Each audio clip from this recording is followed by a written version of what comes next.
Buenas noches, compañeros, bienvenidos a nuestra exposición del capítulo 2 del libro Obtenga el sí consigo mismo, el BADNA. Nuestro grupo está conformado por Sandra Patricia Muñoz, María Isabel Galarcio, Jonathan Beltrán y quien les habla, Alejandra Gil. Tomar las riendas de nuestra propia vida. Siempre habrá alguien a quien culpar.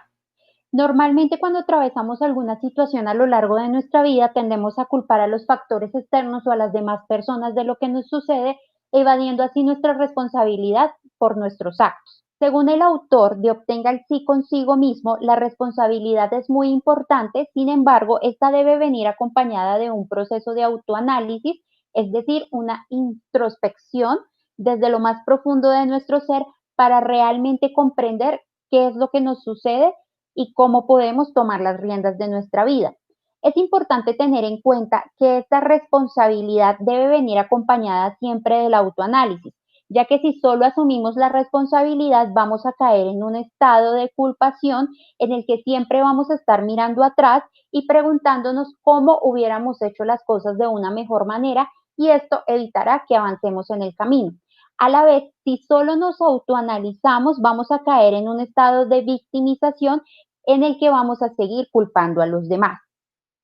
Cuando logremos tener la responsabilidad en conjunto con el análisis, vamos a obtener el sí consigo mismo.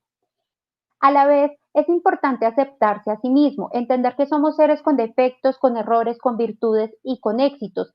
Sin embargo, este proceso debe ser realmente sincero. Debemos llevar a cabo una aceptación que nos ayudará a irradiar seguridad. Esta seguridad es muy importante para nosotros quienes nos estamos formando en alta gerencia, ya que es lo que vamos a transmitir a nuestros equipos de trabajo. Por otra parte, es necesario tener en cuenta que todo lo que nos sucede en la vida tiene una razón de ser y por ello es necesario hacer un alto en el camino y preguntarnos qué es lo que debemos aprender o qué es lo que la vida quiere enseñarnos.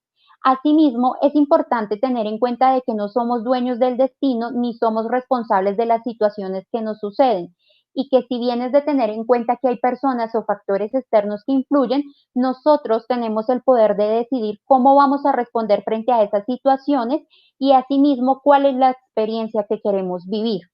Por último, debemos tener en cuenta que si asumimos que todo lo que nos sucede pasa por un fin o tiene algo que enseñarnos, podremos controlar nuestros sentimientos y liberarnos de esas malas energías que nos gobiernan para poder avanzar en el camino y tomar las riendas de nuestra propia vida.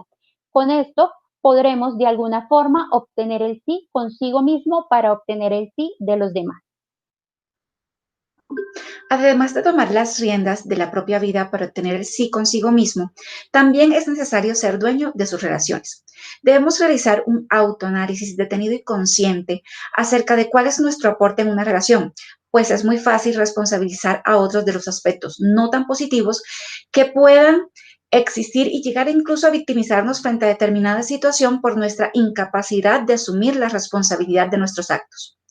Reconocer cuando nuestras palabras o actos han causado daños o angustia. Se trata de cómo nuestro comportamiento influye en el otro, ocasionando una reacción que no siempre termina siendo como lo esperamos. No es cuestión entonces de acusarse a uno mismo, sino de comprender sencillamente que se forma parte de una relación y del problema.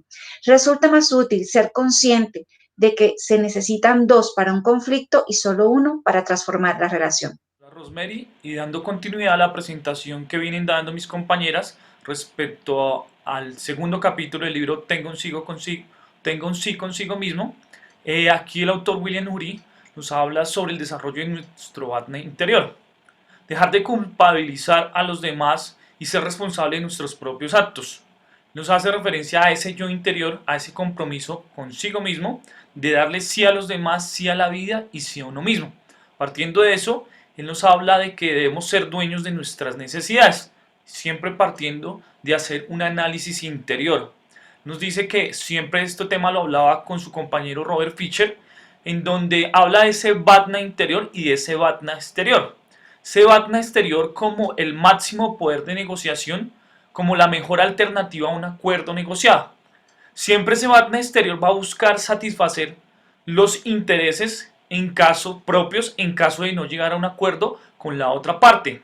siempre tener otra alternativa. Entonces nos habla nos coloca dos ejemplos, el de cuando yo estoy buscando trabajo o estoy comprando un coche. En el caso del coche, si no llegué a un acuerdo con la otra parte, pues debo buscar otra opción de compra de coche. O en el caso del trabajo, desistir a esa opción y buscar otra opción de trabajo. Ya nos hace referencia a ese yo interior en el Batna interior. Siempre buscar un compromiso con nosotros, con nuestro yo interior, de dejar de culpabilizar a los demás, a la vida y a sí mismo de la insatisfacción bajo cualquier circunstancia de nuestras necesidades. Siempre debemos buscar realizar o responsabilizarnos de nuestras necesidades de satisfacción personal y de realización tanto en trabajo, personal, laboral y en distintos campos de nuestra vida. Pues básicamente, él nos hace énfasis en tener claro siempre ese yo interior y hacer un análisis interior y desde ese interior representarlo hacia el exterior. Entonces siempre ser responsables de nuestros propios actos, nuestras necesidades y todo lo que repercute el yo interior. Dirigir la culpa a los demás es muy fácil y muchas veces no es más que una forma de reconocer nuestros propios errores, de no ejercer nuestra responsabilidad. Es una forma de disculparse frente a lo que ocurre, pero también es la forma más eficaz de perder el control sobre nuestra propia vida. Cuando nos encontramos ante una encrucijada hay dos caminos, e incluso más de dos, y toca decidir. Y es cada quien a través de la decisión que toma su ruta, o por el contrario opta por dejar pasar el tiempo. Igual en ambos casos se está tomando una decisión, y dar el primer paso es avanzar medio camino. Todo camino tiene sus más y sus menos. Los caminos se caminan, se pisan, se sienten, se viven, sin pensar dónde o cómo es su final. En los caminos se tropieza, se cae, se levanta, se vuelve a tropezar, se aprende, se siente, pero no se deja de caminar. Toda persona tiene una gran responsabilidad ante sí misma, y es la de liderar su propia vida, convirtiéndose en su mejor opción. Y esto se logra a través del autoliderazgo, mediante el cual se asume con responsabilidad la vida, la dirección y el resultado que se desea. ¿Y esto qué implica? Comprometerse en sus actos y a no ocultarse en los demás, a ser persona, a reconocerse como un individuo libre y racional.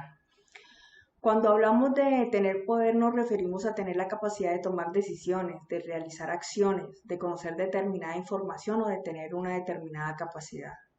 Cuando hablamos de responsabilidad, hablamos de obligación. Hablamos de responder sobre lo que sucede, hablamos de preocuparse por el éxito o por el fracaso. Vemos que en ambos casos son muy dependientes entre sí. Si tenemos poder sobre algo, nuestros actos determinarán el futuro. Y de esa forma implícita seremos responsables de lo que pase. Si somos responsables de algo, necesitaremos poder para que ese algo lleve a su feliz término. Finalmente, lo anterior permite ir a la raíz del conflicto y a tomar la iniciativa de transformar las negociaciones y nuestra vida.